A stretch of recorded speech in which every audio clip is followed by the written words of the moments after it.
नमो नमः। संस्कृत ज्ञान शिक्षा में आप सभी का हार्दिक अभिनंदन है। प्यारे दोस्तों, प्यारे विद्यार्थियों, आज मैं आपके लिए विशेषण और विशेष्य से संबंधित क्लास लेकर के आया हूँ। पहले हमने सारी क्लासें ली हैं और आज हम पढ़ने वाले हैं विशेषण और विशेष्य। जो देखिए स्कूल लेवल पे भी आता है और संस्कृत की जितनी भी प्रतियोगी परीक्षाएं हैं उनमें भी विशेषण और विशेष्य आता है। आज इनमें पढ़ेंगे कि विशेषण और विशेष्य क्या होता है, कि हम यदि मान लीजिए आ जाए तो किस प्रकार पहचान कर सकते हैं। ठीक है, बढ़ते हैं आगे। पहले हम पढ़ेंगे कि विशेषण क्या है और विशेष्य क्या है, यानी विशेषण तो क्या होते हैं और विशेष्य क्या होते हैं। ठीक है, चले क्लास, चलिए आगे। यहाँ पर विशेषण और विशेष्य की परिभाषा देखिए।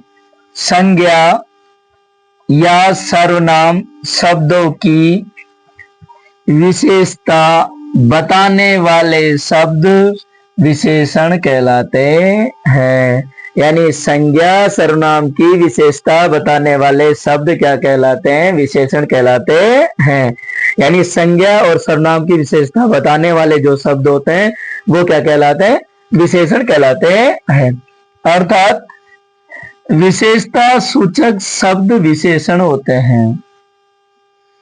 जो विशेषता सूचक होते हैं, जैसे मैं कहूं राम है सुंदर अस्ति, तो राम तो क्या बताया गया? सुंदर बताया गया। तो सुंदर क्या हो जाएगा? विशेषण हो जाएगा और राम क्या हो जाएगा? विशेष्य हो जाएगा।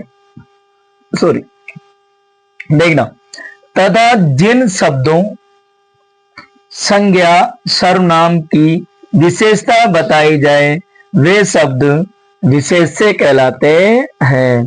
अर्थात जिन शब्दों से संज्ञा या सर्वनाम की विशेषता बताई जाए वो शब्द क्या कहलाते हैं? विशेष्य कहलाते हैं। समझ में आया है? देखना, फिर मैं आपको एक बार दोहरान कर रहा हूं कि विशेषण तो वह होते हैं कि जो संज्ञा और सर्वनाम की विशेषता को बताएं। संज्ञा और सर्वनाम की विशेषता बताने वाले शब्द क्या कहलाते हैं? विशेषण कहलाते हैं।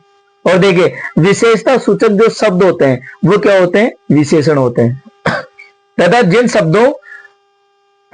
शब्दों से संज्ञा या सर्वनाम की विशेषता बताई, अर्थात जिन शब्दों से संज्ञा या सर्वनाम की विशेषता बताई जाए वो शब्द क्या कहलाते हैं? विशेष्य कहलाते हैं। आया समझ में? ठीक है, चलिए आगे चलते हैं। यल यानी यत लिंगम, इसमें क्या किया है कि संधि करके लिखा गया है। एक तोरली सूत्र होता है, वो क्या होता है कि तय के स्थान पर ला आने पर क्या हो जाता है? उस तय को क्या हो जाता है? लय हो जाता है। यानी तयवरक के स्थान पर, तयवरक के बाद में यदि ल आए तो वहां क्या हो जाता है? लय हो जाता है। तो क्या होगा? इसको उच्चारण करेंगे तो कैसे करेंगे हम? यत लिंग है यद वचनम या च विभक्ति विशेष्य और तत्लिंगम, इसमें भी वही है, तोरली सूत्र होता है। ये सूत्र क्या कहता है कि तय के स्थान पर, कि तय वर्ग के बाद में यदि ल आए तो उस तय वर्ग को क्या कर दिया जाता है? यानी उस ल के अनुसार उसी का लय वर्ण कर दिया जाता है। यद वचनम तो साच है विभक्ति विशेषण से, अर्थात इसमें ये कहा गया कि यत लिंग यानी जो लिंग है, यद वचनम जो वचन है, या चाहे विभक्ति से और जो विभक्ति है, विशेष यानी विशेष्य का जो लिंग, जो वचन, जो विभक्ति है, सेम उसी प्रकार तत्लिंगम तद वचनम सच विभक्ति विशेषण से, और विशेषण की भी वही, विशेषण का भी वही लिंग होता है, वही वचन होता है और वही विभक्ति होती है। कहने का मतलब यहाँ ये दोस्तों, मेरे प्यारे साथियों, कि जैसे ये विशेष्य यानी विशेष्य में जो लिंग होगा, जैसे स्त्रीलिंग होगा तो विशेषण भी स्त्रीलिंग ही होगा। यदि विशेष्य पुल्लिंग है तो विशेषण भी पुल्लिंग ही होगा। और यदि विशेष्य नपुंसक लिंग है तो विशेषण भी क्या होगा? नपुंसक लिंग ही होगा। कहने का मतलब जैसा लिंग और वचन और विभक्ति यदि विशेष्य की है, सेम उसी प्रकार लिंग, वचन और विभक्ति भी विशेषण की होती है, यानी उसी के समान होती है, विशेष्य के अनुसार ही होती है। अब आप क्योंकि पहचान करने, यही तो है सबसे बड़ी गलती, यही तो करते हैं हम जानते नहीं है हम भी, कहीं ना कहीं मैंने कई बार बताया हुआ है, और स्कूल लेवल पे भी मैं कई बार बताता हूँ बच्चों को कि आप इस तरीके से पहचान सकते हैं, क्योंकि जो विभक्ति होती है इन दोनों की विभक्ति सेम होती है, वचन भी सेम होता है और जो लिंग है वो भी सेम होता है। जैसे यहां मैंने नीचे लिखा भी है कि जो लिंग वचन और विभक्ति विशेष्य के होते हैं वही लिंग वचन और विभक्ति विशेषण के होते हैं।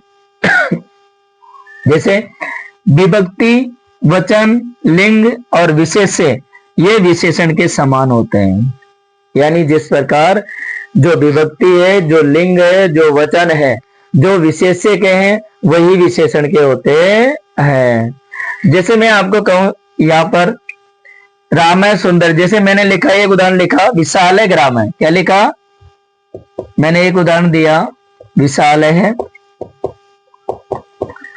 मैंने एक उदाहरण दिया आपको कि विशाल है ग्राम है। देखिए उदाहरण बहुत सारे हो जाते हैं, लेकिन हमें यदि नियम याद है, यदि हमें इसकी ट्रिक याद है ना, तो हम कहीं से भी विशेषण और विशेष्य आ जाए हम आराम से उसको निकाल सकते हैं।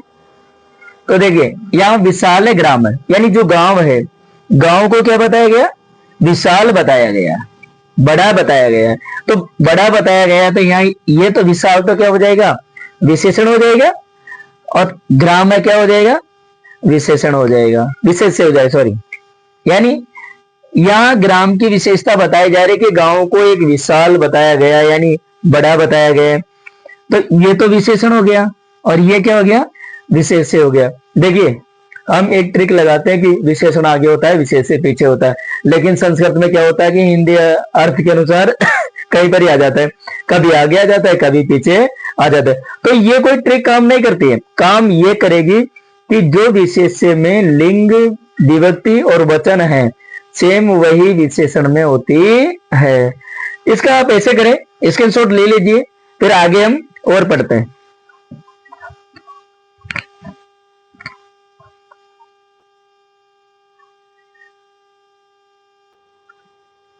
आगे हम बात करते हैं, मैंने जो पहले बताया था, आपको बताया था कि विशाल है ग्राम है, वो नीचे दिख नहीं रहा था तो मैंने यहाँ ऊपर डाल दिया है इसको। देखिए विशाल है ग्राम है, यानी गांव को क्या बताया गया, विशाल बताया गया, अर्थात बड़ा बताया गया। अब गांव की विशेषता बताई जा रही है, तो ये तो क्या हो जाएगा, विशेषण, और ये क्या हो जाएगा, विशेष्य।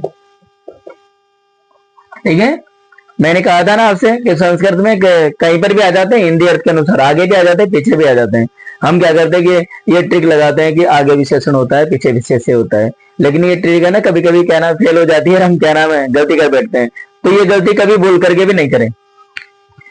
विशाल, देखिए मैंने कहा था ना विभक्ति समान होती है, लिंग भी समान होगा। देखना विशाल है ग्राम है, तो इसमें देखिए ग्राम में एक वचन है, तो यहाँ भी विशाल है भी एक वचन होगा। जैसे विशाल, विशालो ग्रामो, यहाँ देखिए द्विवचन है, तो दोनों में द्विवचन होगा, यानी विशेषण में और विशेषण में। यहाँ भी देखिए विशाला ग्रामा, यानी बहुत सारे गांव हैं, तो यहाँ विशाला गांव को मतलब सभी गांवों को बड़े बताया गया, विशाल बताया गया। तो कहने का मतलब जैसे विशेष्य में विभक्ति वचन होगा सेम वही विशेषण में होगा, यह आपको ध्यान में रखना। यही सबसे सटीक ट्रिक है इसकी, यही सबसे सरल तरीका है। जैसे मधुरा कथा, मैंने कहा था ना स्त्रीलिंग है, जैसे मधुरा, कथा स्त्रीलिंग है तो मधुरा भी स्त्रीलिंग होगा। मधुरे कथे, ये स्त्रीलिंग का द्विवचन है, तो देखिए विशेष्य में वही द्विवचन, तो विशेषण में वही द्विवचन। जैसे मधुरा कथा, यानी कहानी को मधुर बताया गया, तो देखिए बहुवचन, या बहुत सारी कहानियां, तो उसके अनुसार, यानी कहने का मतलब विशेष्य के अनुसार ही विभक्ति और वचन है और लिंग है। जैसे यहाँ गीतम है नपुंसक लिंग है, तो सेम विभक्ति लगाई गई है मधुरम। जैसे यहाँ गीते हैं द्विवचन लगाया गया है, तो सेम यहाँ द्विवचन विशेषण में लगाया गया है। गीतानी, यानी बहुत सारे गीत हैं, बहुवचन का प्रयोग किया गया, तो सेम विशेषण में भी वही बहुवचन का प्रयोग किया। कहने का मतलब यही ध्यान में रखना कि जैसा विशेष्य में लिंग वचन और विभक्ति होते हैं सेम वही विशेषण में होते हैं। संस्कृत वर्णमाला में हम बात करें तो प्यारे साथियों 3 लिंग होते हैं, पुल्लिंग, स्त्रीलिंग और नपुंसक लिंग। 3 वचन होते हैं, एक वचन, द्विवचन और बहुवचन। 7 विभक्ति होती है, प्रथमा, द्वितीया, तृतीया, चतुर्थी, पंचमी, षष्ठी, सप्तमी। संबोधन को संस्कृत में विभक्ति नहीं किया जाता क्योंकि वो प्रथमा में किया जाता है, प्रथमा में ऐड किया गया है तो उसको अलग से कोई विभक्ति का नाम नहीं दिया गया। तो संस्कृत में विभक्ति की बात करें तो विभक्ति 7 ही होती है। अब देखिए विशेषण के वेद हैं, विशेषण के 4 वेद होते हैं साथियों। कितने वेद होते हैं? 4। एक तो होते हैं गुणवाचक, जहां व्यक्ति के गुण या दोष बताए जाए, वो क्या होगा? गुणवाचक। संख्यावाचक, जहां संज्ञा या सर्वनाम की संख्या बताई जाए, वो क्या हो जाएंगे? संख्यावाचक विशेषण हो जाएंगे। सार्वनामक, सर्वनामवाचक विशेषण, यानी ऐसे विशेषण जो सर्वनामवाचक शब्द होते हैं, वो क्या होगा? सर्वनाम वाचक विशेषण। हम इनकी एक एक करके डिटेल पढ़ेंगे, पहले हम इनको देख लेते हैं। अभी परिमाणवाचक, परिमाण का मतलब होता है कि तोड़ना, मापना, किसी की मात्रा बताना। जैसे 2 किलो चीनी, तो चीनी तो क्या हो जाएगा? विशेष्य हो जाएगा। 2 किलो क्या हो जाएगा? विशेषण हो जाएगा। कौन सा होगा? परिमाणवाचक हो जाएगा। अब हम बात करते हैं गुणवाचक विशेषण की। गुण व दोष बताने, मैंने बताया था ना, गुण व दोष बताने वाले शब्द क्या कहलाते हैं? गुणवाचक विशेषण कहलाते हैं। जैसे कृष्ण काक है, यानी कौवा काला है। कृष्ण, कृष्ण का अर्थ होता है काला, और काके का अर्थ होता है कौवा, यानी कौवे का क्या बताया गया? कृष्ण काक है, यानी कौवा क्या है? काला है। तो इस प्रकार से बताया गया, उनका रंग, वर्ण, गुण बताए गए। तो यहां देखना आपको क्या करना है कि जो काका है सेम विभक्ति है, प्रथमा में काका लिखा गया, तो कृष्ण भी वही प्रथमा विभक्ति का एक वचन होगा। तो जैसी विशेषण में विभक्ति होती है और जैसा वचन होता है, सेम विशेषण में भी वही होता है। जैसे हरितम पत्रम, यानी पत्ता हरा है। तो देखिए पत्रम क्या है? प्रथमा और द्वितीय का एक वचन है, तो हरितम भी प्रथमा और द्वितीय का एक वचन ही है, यानी विशेषण भी वही होगा। जैसे प्राचीना परंपरा, परंपरा शब्द है, स्त्रीलिंग शब्द है। तो देखिए यानी प्राचीन परंपरा, परंपरा को कैसे? रीति रिवाज कहते हैं, जिसे हम क्या कहते हैं? रीति रिवाज। तो देखिए परंपरा है, जैसे ये प्रथमा का एक वचन, तो सेम विशेषण भी प्रथमा का एक वचन। बस ये आपको ध्यान में रखना है। आप इसका एक बार ऐसे करिए, स्क्रीनशॉट ले लीजिए, तो फिर आगे हम चलते हैं। देखिए ना, हम पढ़ने जा रहे हैं संख्यावाचक विशेषण। ठीक है, गणना के लिए प्रयुक्त शब्द को हम संख्यावाचक विशेषण कहते हैं। यानी जो गणना होती है, जो गिनती होती है, और उसे हम क्या कहते हैं? जो काउंट करते हैं ना, जैसे हम 1 2 3 4 5, तो ये होगा आपका संख्यावाचक विशेषण। जैसे एक उदाहरण है, एक है बालक है, तो बालक है तो क्या हो जाएगा? विशेष्य हो जाएगा, और एक का क्या हो जाएगा?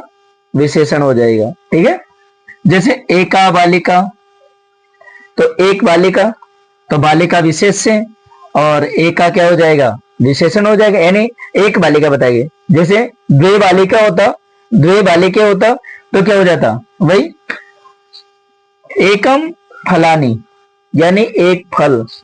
तो देखिए फल शब्द है, फल शब्द को क्या बताया गया है? ये विशेष्य होगा, और ये क्या होगा? विशेषण होगा। कहने का मतलब एक फल बताया गया, एक फल बताया गया। तो जैसा, यानी संख्या बताई जा रही है यहाँ पर, एक बालक, एक बालक है, एक है बालक है, एका बालिका, एक बालिका, एकम फलानी, और एक फल। अब आगे हम बात करते हैं सर्वनामवाचक विशेषण। क्या बात करते हैं? सर्वनामवाचक विशेषण।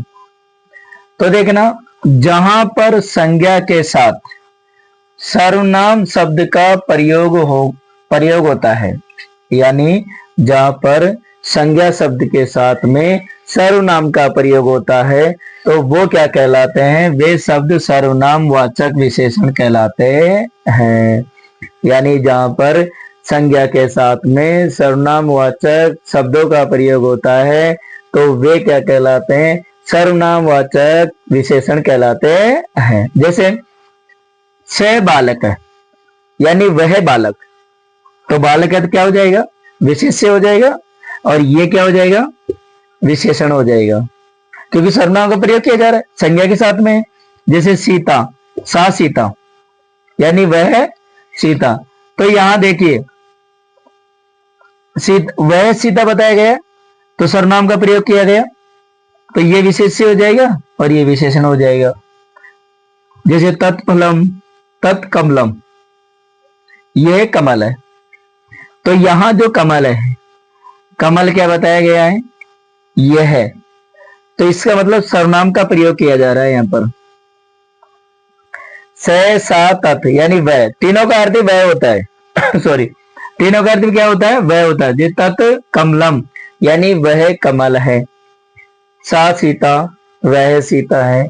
से बालक है और वह बालक है, यानी तीनों का अर्थ ही सेम होता है। से वह, सा वह, और तत् वह, लेकिन ये पुल्लिंग के लिए प्रयोग किया जाता है, ये स्त्रीलिंग के लिए, और ये नपुंसक लिंग के लिए प्रयोग में किया जाता है। ठीक है, आगे चलते हैं हम। परिमाणवाचक सर्वनाम शब्द, परिमाणवाचक का मतलब होता है कि नापना, ठीक है, तोलना, या मात्रा का होता है ना, कितनी मात्रा में। तो देखिए, यानी परिमाण, नाप, तोल और मात्रा आदि को बताने वाले शब्द क्या कहलाते हैं, विशेषण शब्द कहलाते हैं, यानी परिमाणवाचक विशेषण शब्द कहलाते हैं। ठीक है, अब वो कैसे होते हैं, देखिए, जैसे न्यून होता है, न्यून का अर्थ होता है कम, कम मात्रा में, तो वो भी क्या हो जाएगा, परिमाणवाचक विशेषण हो जाएगा। अल्प है, ये भी वही कम मात्रा में हो गया, तो अल्प यानी थोड़ा सा, तो ये भी वही परिमाण है, मापा जा रहा है कि थोड़ा सा चाहिए मुझे। ये लीटर में है, ये भी वही परिमाणवाचक है, और ये मीटर में है, ये भी वही परिमाणवाचक है। यानी कहने का मतलब हमें ध्यान में रखना है कि विशेषण कितने होते हैं, चार होते हैं, गुणवाचक विशेषण और संख्यावाचक विशेषण, सर्वनामवाचक विशेषण और परिमाणवाचक विशेषण।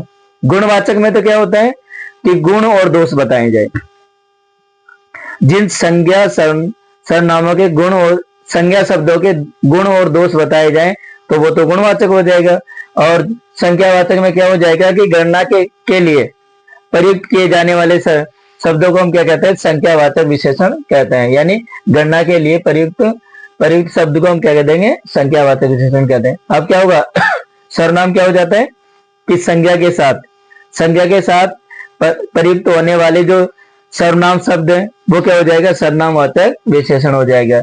यानी जहां लिखा हुआ कि जहां पर संज्ञा के साथ सर्वनाम शब्द का प्रयोग होता है, यानी जहां पर संज्ञा के साथ में सर्वनाम का प्रयोग होता है तो वो होता है कि सर्वनामवाचक विशेषण हो जाए। ठीक है, आगे चलते हैं। परिमाणवाचक सर्वनाम, परिमाण का मतलब होता है प्यारे साथियों, परिमाण, मापना, तोलना या मात्रा, जिसमें बहुत सारे शब्द होते हैं। न्यून होता है यानी कम होता है, अल्प यानी थोड़ा सा, लीटर में भी होता है और मीटर में भी होता है। ये सब किस में आते हैं, परिमाणवाचक में आते हैं। ठीक है, आपको देखिए आज हमने पढ़ा था, देखना ये जो लीटर में होता है ना, जैसे यहां होता है कि 1 लीटर, ठीक है, जैसे यहां मीटर होता है ना, 2 मीटर, 3 मीटर, 4 मीटर, 5 मीटर, तो कहने का मतलब यहां होता है, जैसे न्यून ले लो, कोई समय से संबंधित ले ले, मान लीजिए आता है ना कि जैसे 4:55 हो रही हो तो हम कहते हैं ना 5, यानी 5 बजने में 5 मिनट कम है, तो वो न्यून हो गया, कम हो गया। अल्प कहते हैं हम, मुझे थोड़ा सा नहीं, मुझे थोड़ा सा की भोजन चाहिए, थोड़ा सा की नाश्ता चाहिए, ज्यादा मुझे नहीं खाना, ठीक है। तो कहने के मतलब है आपको तो सिर्फ इनकी पहचान करना है, पहचान करके आपको ढूंढना है कि विशेषण कौन सा है। कभी कभी क्या होता है कि क्वेश्चन में विशेष्य दे दिया जाता है और पूछ लिया जाता है कि विशेष्य का विशेषण क्या होगा। तो इसके लिए हमें क्या होता है कि आजकल गद्यांश के रूप में आते हैं, तो गद्यांश में जाना होता है, गद्यांश में से देख करके हम ढूंढ लेते हैं, उसके आगे पीछे वाला शब्द होता है तो हम देख लेते हैं। तो मैंने आपको एक ट्रिक बताई थी ना कि जैसे विशेष्य में विभक्ति, वचन और क्या नाम है लिंग, सेम उसी प्रकार विशेषण का ढूंढ लेना, उसके आगे पीछे ढूंढ लेना, आंसर आपको मिल जाएगा, ठीक है। इस प्रकार आज मैंने आपको विशेषण और विशेष्य को जितने सरल तरीके से बताना था, मुझे जितना मुझे ज्ञान है इतना मैंने आपको बताया है और आपको समझ में भी आया होगा। हम देखिए क्लास कहीं से भी पढ़े हम, लेकिन जो क्लास में जहां समझ में आ जाए वही ठीक है। तो हम ये आपका स्कूल लेवल पे भी आता है और अभी जो रीट की एग्जाम होगी इसमें भी आपका ये आएगा। तो इससे आसान ट्रिक आपको कहीं नहीं मिलेगी, आप ढूंढ लेना, क्योंकि ये तरीका जो है ये सर्वश्रेष्ठ है। बाकी हम देखिए कहीं से भी ढूंढे कोई दिक्कत नहीं है, नहीं यदि समझ में नहीं आए तो कहीं से भी ढूंढ लो, कुछ भी नहीं है। और समझ में आए थे कि कहीं छोटी सी बुक, मान लीजिए नॉर्मल बुक होती है, उसी में से समझ में आ जाता है, ठीक है। तो मिलते हैं विद्यार्थियों, ज्यादा समय है और मैं आपका समय भी ज्यादा लेना नहीं चाहूंगा, क्योंकि अभी रीट का एग्जाम है, जस्ट आज एडमिट कार्ड भी डल गए हैं, तो आप उसके लिए तैयार रहें और कंटिन्यू पढ़ते रहे। अब आपका टाइम है, आपको शंका कंफ्यूज होने का टाइम नहीं है, अब आपको सिर्फ रिवीजन करने का टाइम है। शंका समाधान का टाइम था वो गया, अब आपको रिवीजन जो हमने पढ़ा है ना, जो सिलेबस हमने कवर किया है, बस उसी का रिवीजन करना है, बार बार उसी को पढ़ना है, ठीक है। मिलते हैं विद्यार्थियों अगली क्लास में, अगले वीडियो में, तब तक के लिए जय तु भारतम, जय तु संस्कृतम।